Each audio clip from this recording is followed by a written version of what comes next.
السلام علیکم میرے پیارے مسلمان دوستوں، میرے بھائیوں، میرے یاروں، ہم آپ سے کچھ اہم بات بتائیں گے۔ اب سنو، آپ کو فائدہ ہوگا انشاءاللہ۔ اللہ ہم سب کو صحیح سوچ نصیب فرمائیں اور حق پر چلنے کی توفیق نصیب فرمائیں، حق پر قائم رہنے کی توفیق نصیب فرمائیں، اللہم آمین۔ میرے یاروں، میرے دوستوں، جو ہمارے مسلمان دوست ہے، میرے جو بزرگ ہے، ایسے بہت ہے ہمارے محلے میں۔ کسی محلے میں اگر 400-500 گھر ہے تو اس 400-500 گھر میں کم سے کم 400-600 مرد لوگ ہوتے ہیں۔ تو ہم اپنے مسجد میں دیکھتے ہیں کہ 8-10-15 آدمی نماز میں آتا ہے، باقی سارے مرد لوگ جو ہے نماز کو آتا نہیں۔ اور بہت کچھ ایسے بزرگ لوگ ہیں جو اپنے گھر میں نماز پڑھ لیتے ہیں۔ وہ کیوں؟ وہ اس لیے کہ اپنے کسی محلے کی کسی سے یا اپنے قریبی رشتہ دار سے کچھ نہ کچھ چھوٹی موٹی باتوں سے جھگڑا ہے، جائیداد کے لیے جھگڑا ہے۔ اسی لیے ہم اس کی برائی دیکھتے پھرتے ہیں، اس کی برائی ڈھونڈتے پھرتے ہیں۔ اسی لیے جو ہے ہم مسجد میں نہیں آتے۔ شیطان ہمیں دھوکہ دے کر ہمیں جو ہے نماز سے دور کرتا ہے، مسجد سے دور رکھتا ہے۔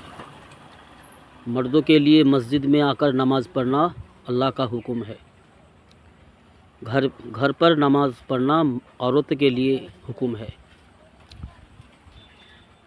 تو میرے یاروں، میرے دوستوں، ہمارا کہنے کا یہ مطلب ہے، بہت سارے ایسے ہمارے بزرگ ہیں جو شرم کے مارے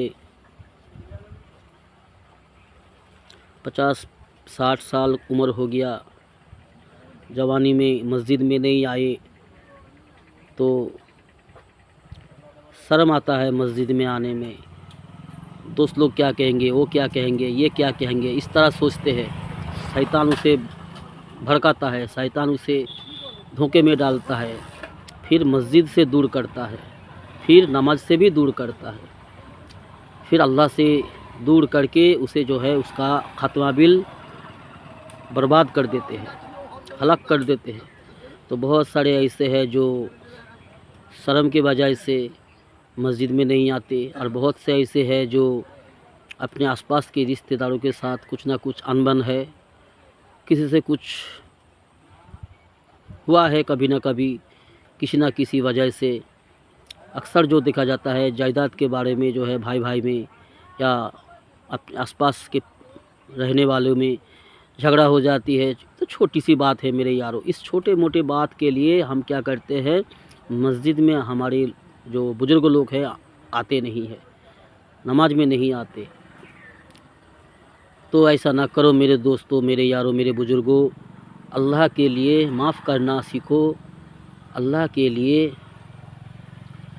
اپنے فکر کرو، اپنے آخرت کا فکر کرو، اپنا آخرت میں کیا ہوگا، اپنا آخرت کیسے بنے گا، ہم کیسے بچیں گے، کون کیا کہے گا، اس سے کیا فرق پڑتا ہے۔ اللہ کیا کہے گا، ہمیں یہ سوچنا ہے کہ ہم اللہ کے سامنے کھڑا ہوں گے تو اللہ ہمیں کیا کہے گا۔ ہمیں اللہ کے سامنے کھڑا ہونا ہے، ضرور ہونا ہے، اللہ کے سامنے کھڑا ہونا ہے، ہمیں رسول کے سامنے بھی کھڑا ہونا ہے۔ جی، جس رسول نے ہمارے لیے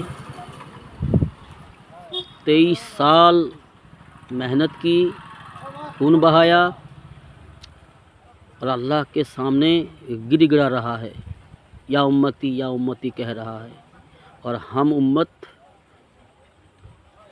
نافرمانی میں لگے ہوئے ہیں، شیطان کو راضی کرنے میں لگے ہوئے ہیں، اپنے آپ کو ہلاک کرنے میں لگے ہوئے ہیں۔ نہیں میرے دوستوں، میرے بزرگوں، ایسا نہ کرو، کسی کی پرواہ نہ کرو، اپنی پرواہ کرو، اپنی سوچو۔ جی، اللہ غافل نہیں ہے، جو کچھ بھی دنیا میں ہو رہا ہے، تم سے جو کچھ کچھ بھی کر رہا ہے، کوئی بھی کچھ کر رہا ہے تم سے، اس کا بدلہ اسے ضرور ملے گا، اور ہمیں ہمارا کیے کا بدلہ ضرور ملے گا۔ ہماری جو ہے کام ہے، ہمارا جو حق ہے، اللہ کا جو حق ہے ہمارے اوپر کہ ہم اللہ کے گھر میں آئے، اللہ کے سامنے سجدہ کریں، اپنا دکھ درد، اپنا مصیبت، اپنا پریشانی، اپنا چاہت اللہ کو بتائے۔ اللہ کافی ہے اللہ کے سامنے جھکنے والے کے لیے۔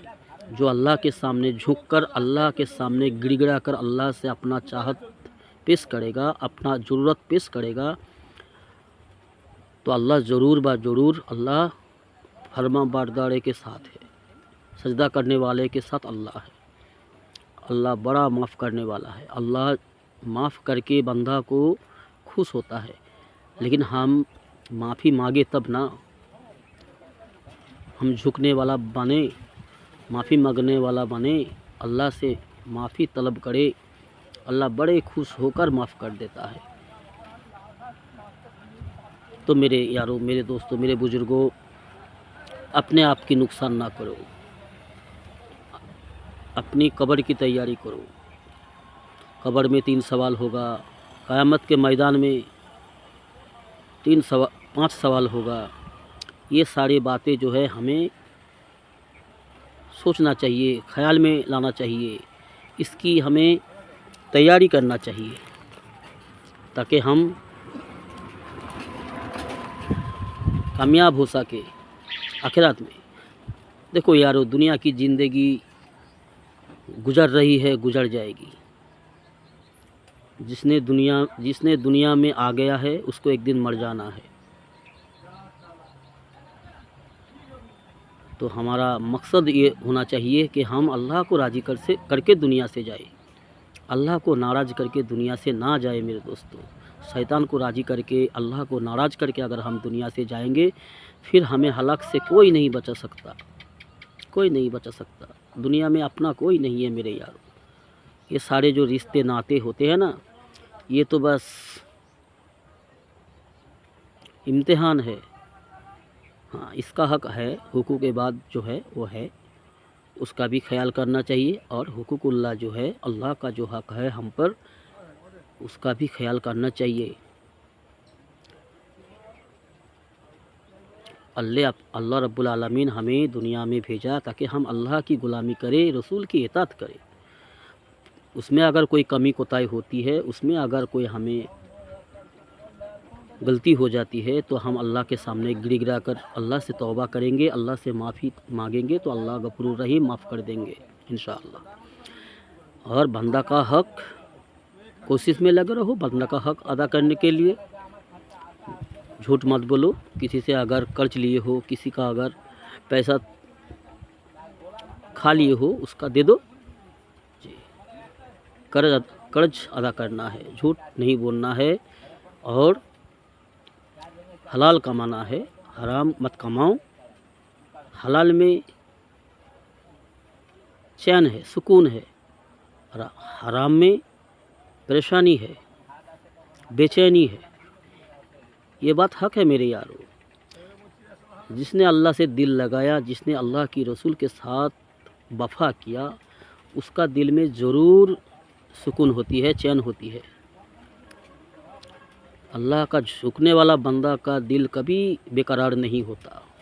اللہ سے اکڑنے والا بندہ، اللہ کے نافرمان بندہ جو ہوتا ہے، اس کا دل جو ہے ہمیشہ پریشان رہتا ہے، بے قرار رہتا ہے۔ اللہ ہم سب کو دین اسلام کی صحیح سوچ نصیب فرمائے، دین اسلام پر چلنے کی توفیق دے، ایمان کے ساتھ ہمارے موت نصیب فرمائے، اللہم آمین۔